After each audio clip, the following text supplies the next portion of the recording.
राधे राधे। श्रीकृष्णाय वासुदेवाय हरये परमात्मने प्रणतः क्लेशनाशाय गोविंदाय नमो नमः।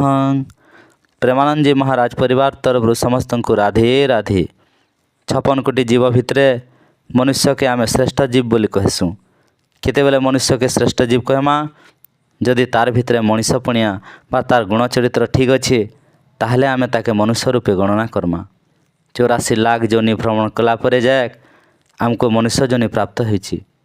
आर ई मनुष्य जीवन केंता करी साफल्य हेबा से विषय रे आमर गुरुदेव भगवान प्रेमानंद जी महाराज सारा विश्व के चेतई दौछन, जागृत करुछन, ठीक मार्ग बतौछन। आर जे अनुसरण कला बा तांकर कथा के मानिकरी चलला तार मनुष्य जीवन पाइबार सार्थक हेबा। तेणु आमे एंता सुजोगटे हाथ छड़ा नहीं करबार कथा।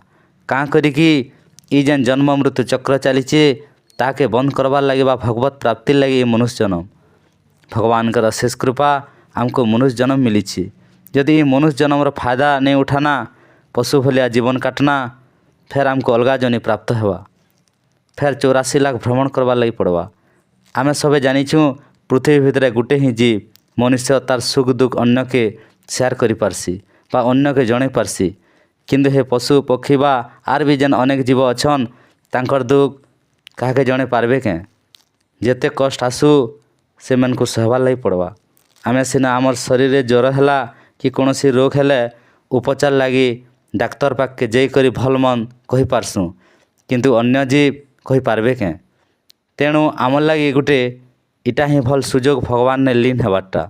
थरे भल करी भावुन जीव मात्र के मृत्यु सुनिश्चित। मृत्यु केतेबेले भी आसीपारे, छुआ नहीं कि बुढ़ा नहीं, जन्म मात्र के मृत्यु सुनिश्चित। निश्वास को विश्वास नहीं, केतेबेले मृत्यु आवा कहि नहीं पारूँ। तेणु मृत्यु आवा पूर्वरु आमे सजाग हो जबार कथा। साधु महात्मा माने जहाँ कहउछन तांकर कथा मानबार के पड़वा। ये विश्व ब्रह्मांड रे जहाँ भी देखुचुँ सब भगवान कर सृष्टि।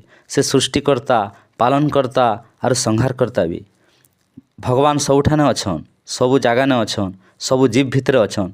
किंतु जे अनुभव कला से जानबा और बिना साधना रे के अनुभव भी करि नहीं पारे। ताहले आमको काଣା करबार लगी पड़वा। महाराज कहउछन भगवान कर नाम जपरे सब किछि हो जावा। आरु सत कथा भी जहाँ आमर जीवन रे आमे अनुभव करि सारिछुँ। आमर महाराज आपण देखिथिबे तांकर 2टा किडनी अचल हो जाइछि तथापि भी से नाम बल रे केते खुशी रे अछन, सुस्थ रे अछन। भगवान को नाम रे बहुत ताकत अछि। थरे नाम जप करी देखुन।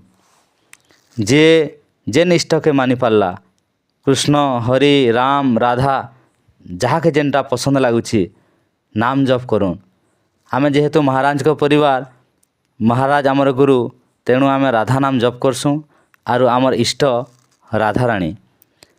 15 दिन भितरे आपण जानी पारबे नाम रो महिमा काଣା। नाम सहित आर भी केतेटा नियम पालन करबार लगी पड़वा।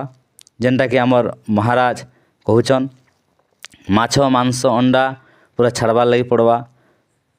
नॉनभेज द्वारा बुद्धि शुद्ध नहीं रहे, शरीर अपवित्र रहबा। थोड़े आपण भी विचार करी करी देखुन अन्य के हत्या करी करी तार मांस खाइले केते बेले आर गुटे जीव खुशी न रही पारबा। समस्ते ध्यान देवार पड़वा जे एक एक कर्मर हिसाब सबू चलीछि आर जहाँ कर्मर फल ताहाके एका भोगवार लगी पड़वा। डेबरी हाथर धूप भुजनी हाथ नहीं निए। तेणु धर्मपूर्वक काम करवार लगी पड़वा। तापरे आमर गुण चरित्र के भी ध्यान देवार अच्छे। काहाके भी खराब नजर नहीं देखबार कथा। जीव प्रति दया भावना रखबार उचित आरो भगवान कर प्रति समर्पण भाव रखबार कथा। मन तन धन सबु तार पादे समर्पित देवार अच्छी।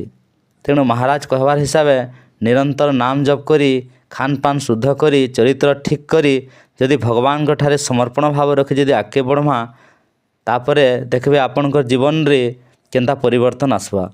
भगवान छड़ा इन शांति नेन। आपणकर पाखे जेते टंका पैसा गाड़ी मोटर पद पदवी आउ तार छड़ा जेते भी जाना थो केहे भी न शांति रे रही नहीं पारे। आध्यात्मिक छड़ा शांति नहीं।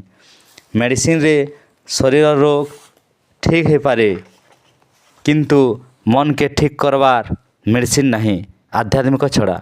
महाराज जहाँ कहउछन ताकर कथा टिके मानमा भगवान का चरण आश्रित रहीकरी खुशी रे शांति रे जीवन कटामा अंतिम समय रे तार धाम के जिमा इटा ही मनुष्य जन्मर उद्देश्य है। यह ही आपण आमर विनती। राधे राधे।